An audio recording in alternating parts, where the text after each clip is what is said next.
नमस्कार दोस्तों, जय श्री श्याम। अगर हम बात करें तो एचडीएफसी की जो एएमसी है उसने हाल ही में एक म्यूचुअल फंड लॉन्च करा है, एक एनएफओ लॉन्च करा है जिसका नाम पीछे की तरफ आपको नजर आ रहा होगा। अब मोस्टली इन्वेस्टर को यहाँ पे ये कंफ्यूजन है कि सर अगर हम एचडीएफसी की बात करें तो एचडीएफसी मल्टी कैप का ऑलरेडी म्यूचुअल फंड है, वो लिस्टेड है। तो क्या सर ये वाला कौन सा म्यूचुअल फंड है, हमको किस फंड में इन्वेस्टमेंट करना चाहिए, काफी ज्यादा यहाँ पे कंफ्यूजन क्रिएट हो रहा है। तो कंप्लीट आपको जानकारी देंगे कि एचडीएफसी का जो मल्टी कैप है और ये वाला जो हमारा एनएफओ है इसमें आपको क्या डिफरेंट देखने को मिलेगा। एंड सेकंड चीज, ये कंप्लीट ये एनएफओ है इसका रिव्यू आपको करके दिखाएंगे कि ये एनएफओ है ये कहां कहां आपका पैसा इन्वेस्ट करेगा, इसमें कौन कौन से सेक्टर होने वाले हैं, किस किस स्टॉक में आपका पैसा इन्वेस्ट होगा, आपको लॉन्ग टर्म के लिए यहाँ पे इन्वेस्टमेंट करना चाहिए या शॉर्ट टर्म के लिए इन्वेस्टमेंट करना चाहिए। मतलब ए से लेकर जेड तक की जितनी भी जानकारी है आज की वीडियो में कंप्लीट आपको मिल जाएगी। तो चलिए शुरू करते हैं आज की हमारी वीडियो को। चैनल पे नए हो तो चैनल को सब्सक्राइब कर लेना और बेल आइकन के बटन को दबा देना।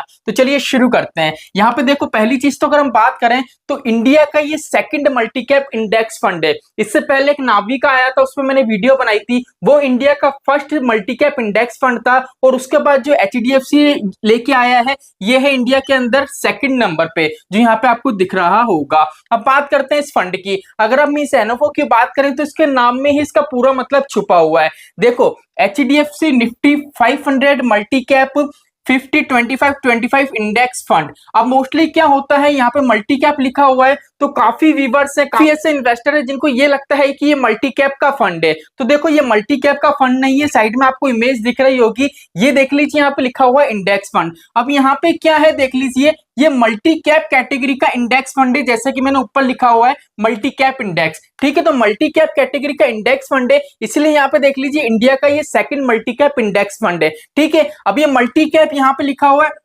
50-25-25। सर इसका क्या मतलब है? अगर यहाँ पे आप आपका पैसा इन्वेस्ट करते हो तो आपका पैसा है वो 50% लार्ज कैप में लगेगा, 25% मिड कैप कंपनी में लगेगा और 25% पैसा आपका स्मॉल कैप कंपनी में लगेगा। तो ठीक है सर, हमको मल्टी कैप ये पूरा मतलब तो पता पड़ गया। अगर एचडीएफसी की बात करें तो इसको अलग कर दो, एचडीएफसी हमारी हो गई एएमसी। अब सर इसका मतलब क्या है निफ्टी 500? अब निफ्टी 500 का मतलब है ये एक इंडेक्स है। अगर आप इस पर्टिकुलर एनएफओ में इन्वेस्ट करते हो तो निफ्टी 500 का जो इंडेक्स है इसके अंदर जितने भी स्टॉक आएंगे वहां पे आपका पैसा क्या होगा, इन्वेस्ट होगा। अब इसके अंदर के जितने भी स्टॉक आएंगे उसमें लार्ज कैप के कितने रहेंगे 50%, मिड कैप के कितने रहेंगे 25% और स्मॉल कैप के कितने रहेंगे 25%। अगर आप यहाँ पे इन्वेस्टमेंट करना चाहते हो तो अगर इसकी ओपन डेट की बात करें तो 6 अगस्त 2024 से ये चालू हो चुका है। अगर इसकी क्लोज डेट की बात करें तो ये क्या हो जाएगा, 20 अगस्त 2024 को क्लोज हो जाएगा।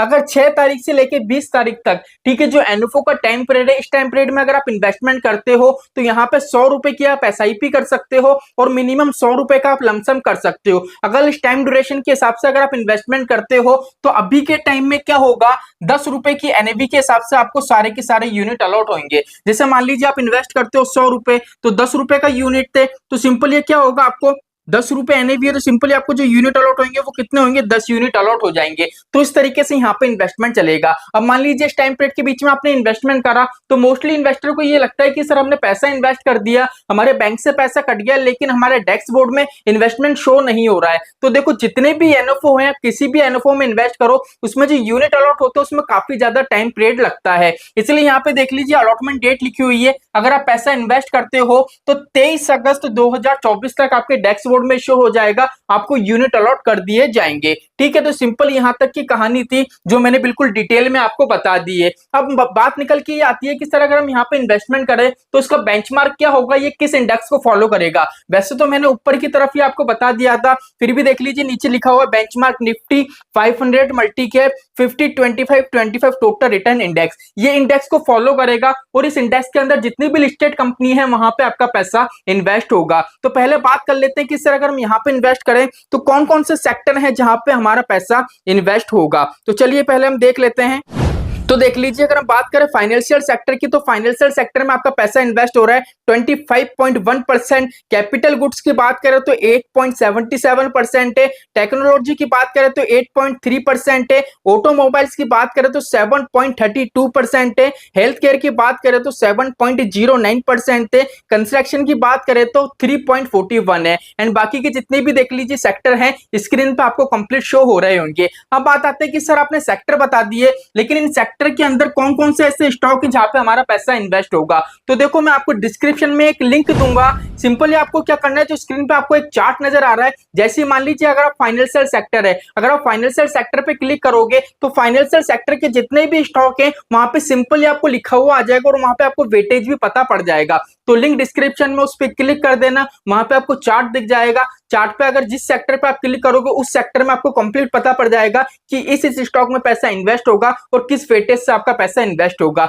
तो आई होप दोस्तों आज की हमारी ये वीडियो आपको अच्छी लगी होगी। जितनी भी डिटेल थी मैंने कंप्लीट बता दी है। और यहाँ पे देख लीजिए, अगर हम बात करें एचडीएफसी की, तो एचडीएफसी में किसी प्रकार की दिक्कत परेशानी नहीं है। अगर हम टॉप 10 एएमसी की बात करें तो फर्स्ट नंबर पे आती है एसबीआई की, और सेकंड नंबर पे हमारी जो एएमसी देखने को मिलती है इंडिया के अंदर वो है हमारी एचडीएफसी की। देख लीजिए, इंडिया रैंक यहाँ पे सेकंड नंबर पे लिखा हुआ है। और एचडीएफसी के अभी तक जितने भी म्यूचुअल फंड स्कीम्स है, चाहे वो मल्टी कैप हो, फ्लेक्सी कैप हो, लार्ज हो, मिड स्मॉल हो, अगर जितनी भी स्कीम है एचडीएफसी की, उन सभी का टोटल अगर हम एयूएम कैलकुलेट करके देखें तो यहाँ पे जो एयूएम हो जाता है वो हो जाता है 7,13,538 करोड़ का। तो एयूएम के मामले में और इंडिया के रैंक के मामले में और परफॉर्मेंस के मामले में एचडीएफसी बिल्कुल प्रॉपर तरीके से आपको रिटर्न बना के देगी, बिकॉज काफी नामी एएमसी है और अच्छा खासा ये रिटर्न यहाँ पे इन्वेस्टर को बना के देगी। अब यहाँ पे बात निकल के आती है कि सर हमको किस टाइम पीरियड में इन्वेस्टमेंट करना चाहिए, हमको शॉर्ट टर्म के लिए यहाँ पे रुकना चाहिए या लॉन्ग टर्म के लिए यहाँ पे रुकना चाहिए। तो देखो, पहली चीज तो ये है, अगर आपको यहाँ पे इन्वेस्टमेंट करना है तो मिनिमम 5 साल के लिए, और मैक्सिमम की कोई लिमिट नहीं है, आप कितना भी कर सकते हो। अब सर आपने मिनिमम 5 साल क्यों बताया है, बिकॉज क्या है, यहाँ पे एचडीएफसी की जो एएमसी है उनने साफ साफ बोला है कि अगर आप यहाँ पे इन्वेस्टमेंट करोगे तो इस फंड में पोर्टफोलियो में जितने भी स्टॉक होंगे ना, उसमें क्या होगा, क्वार्टरली बेस पे वहां पे चेंजेस आपको देखने को मिलेंगे। बिकॉज क्या है, अगर हम बेंचमार्क की बात करें निफ्टी 500 की, तो यहाँ पे भी क्या है, क्वार्टरली बेस पे अगर आप देखोगे तो जो पोर्टफोलियो उसमें रीबैलेंसिंग आपको देखने को मिलती है। इसलिए क्या है, अगर बात करें तो एक ही पैसिव फंड है, और पैसिव फंड में अगर आप इन्वेस्टमेंट करना चाहते हो तो मिनिमम आपको 5 साल के लिए रुकना पड़ेगा, जिससे अच्छा खासा यहाँ पे रिटर्न आपको जनरेट हो सके। तो आई होप आज की वीडियो आपको अच्छी लगी होगी। तो चलिए आज के लिए इतना ही, मिलते हमारी नेक्स्ट वीडियो में। जय श्री श्याम दोस्तों, जय श्री राधे।